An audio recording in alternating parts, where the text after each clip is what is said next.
thank you the best way he knows, with a salute. Coy Shue celebrating a milestone birthday. Well, it was awesome. It really was. He loves it. He loves it. I know he does. Then again, every birthday is a milestone when you're 102. September 24th, 1921.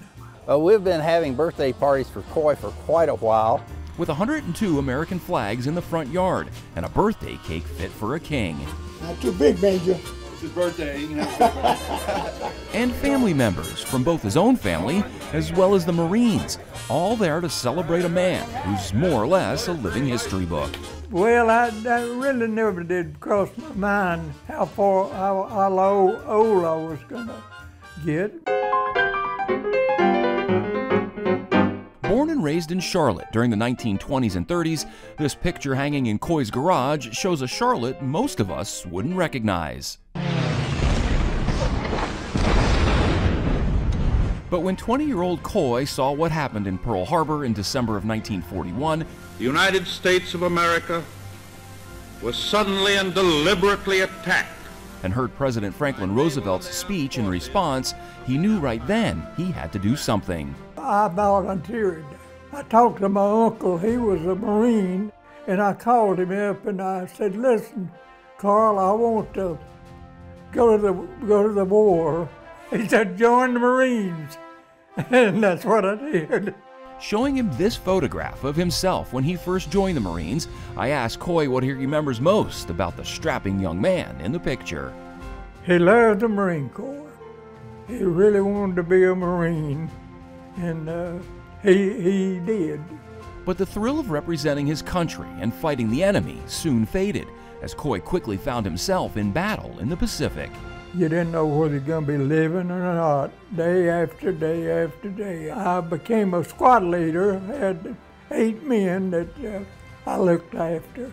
I always told my men to dig a foxhole wherever you stop, because if a shell comes, you got to find some place to get. Of the 8 men you were leading, yeah, how many were able to come home and how many didn't make it? I lost 3. It's the most enduring image of World War II, U.S. Marines raising the American flag at the Battle of Iwo Jima, immortalized in pictures and movies. But the 5-week battle took the lives of nearly 7,000 U.S. Marines, including 3 of the men who raised the flag that day. Another 20,000 were wounded. Coy saw it all unfold firsthand. He was there. Iwo Jima was the front door to hell. It was terrible. Screaming and hollering, and there's gun smoke and the smell of it. If you've seen movies and stuff about that, if it's anything close to being like a movie, I don't know how he made it. Truth is, Coy probably should never have made it out of Iwo Jima, if not for the ultimate stroke of good luck, or perhaps divine intervention. We heard this shell coming down. I said, that's gonna hit us.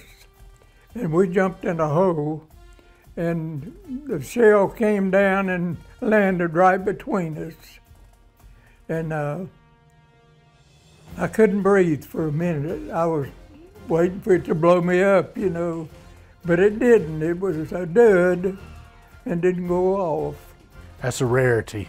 One of those freak things, you know, that's, you hear about it and read about it, but you know, he did it. That's the reason I'm here today. That shell didn't go off. And God was blessing me. And I don't know why, but he did. Upon returning to Charlotte after the war, Coy opened an automotive upholstery business, Shue's Automotive Top and Trim, which was in business for nearly 50 years. And I tried to live a Christian life all the time.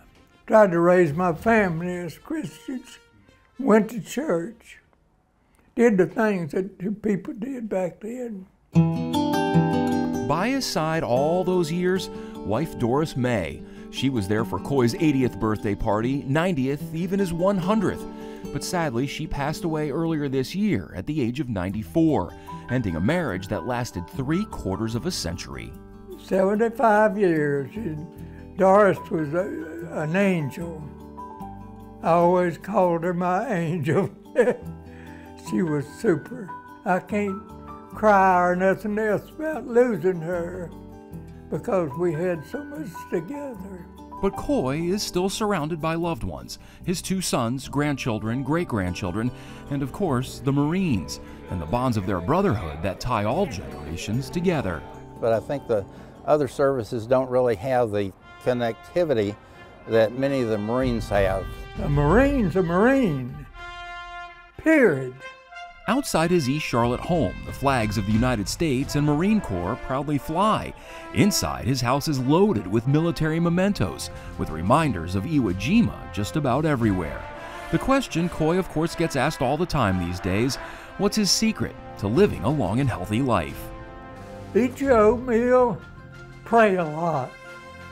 That was my secret. Thanks for watching, and if you don't want to miss any more great regional stories, please subscribe to our PBS Charlotte YouTube channel.